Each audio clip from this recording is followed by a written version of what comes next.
Diver reaches the floor of the blue hole, resurfaces in disgust. Nobody knows what the depths of the oceans hide. Many times, the pressure or the presence of chemicals in the deepest levels of the sea make it impossible for divers to reach certain depths. Sometimes, these conditions make it impossible for any type of life to flourish there. But sometimes, a team of explorers gets lucky enough to reach depths never reached before. And what they see there can be shocking enough to make them regret ever daring to get down there. The Great Blue Hole is a giant marine sinkhole off the coast of Belize. A sinkhole is a hole or cavern in the ground caused by some type of collapse in the surface layer. When the Great Blue Hole was formed, the sea was far away from it. But as the ocean began to rise again, the cave was flooded. After it was discovered, it was declared one of the best scuba diving sites in the world. But there was something about it that made it a rather mysterious place. No one had ever explored the deepest levels of the hole. The whole area was unmapped, so nobody knew what it looked like. Nobody knew what type of life forms could be found down there either. And there was a fact about those depths that were even eerier. 3 divers had disappeared while venturing into the cave. The causes for their disappearance were unknown.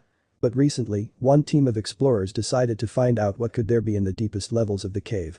It was a very risky mission, but the team was composed of expert divers and explorers moved by their passion for one goal: to find out what the most enigmatic depths of the ocean conceal. The team was coordinated by a millionaire from the Virgin Islands named Richard Branson. It also included Fabien Cousteau, the grandson of the man who originally discovered the Great Blue Hole.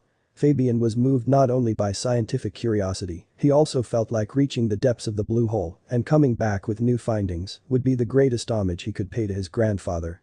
But he didn't expect the horror that fulfilling his goal would bring with it. The team had a submarine to get to the bottom of the hole. Once there, their goal was to release one diver. They wanted to get a more detailed perspective of what was on the floor of the cave. It would also make exploring narrow cavities easier. But there was one thing that they were unprepared for. They didn't know that their curiosity would lead them to a terrifying surprise. But when the submarine started going down into the hull, the whole team was excited. After all, they were about to venture into depths that no human being had ever studied before. They couldn't wait to reach the bottom of the Great Blue Hole. Their minds were on fire wondering about what they would find there. Firstly, they just found what could easily be found anywhere near the coast. Turtles, seaweed, corals, and the like. However, the interesting stuff was expected to be found at deeper levels. And that's exactly what happened. As they approached the bottom of the cave, they found something special.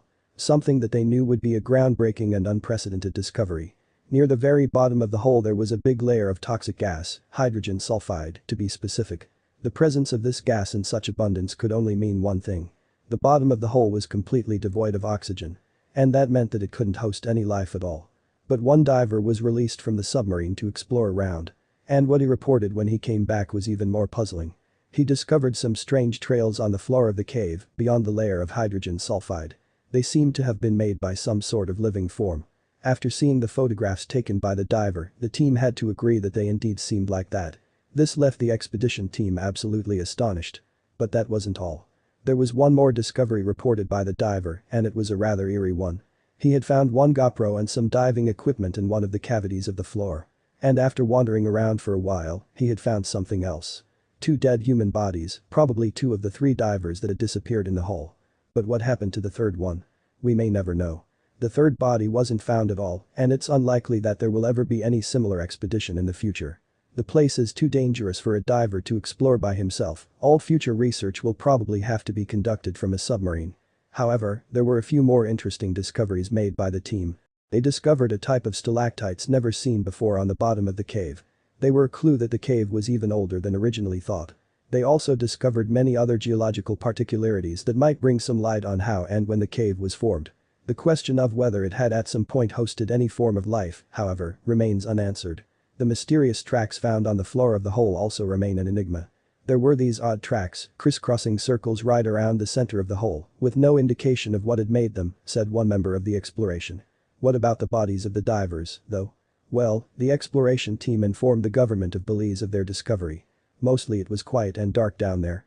We notified the local authorities, and everyone agreed to leave them undisturbed. They are at peace is what one of the members of the expedition told the press. So a lot of questions, including the location of the third diver, remain unanswered. We may never know what goes on at the bottom of the oceans, but it is indeed a fascinating subject.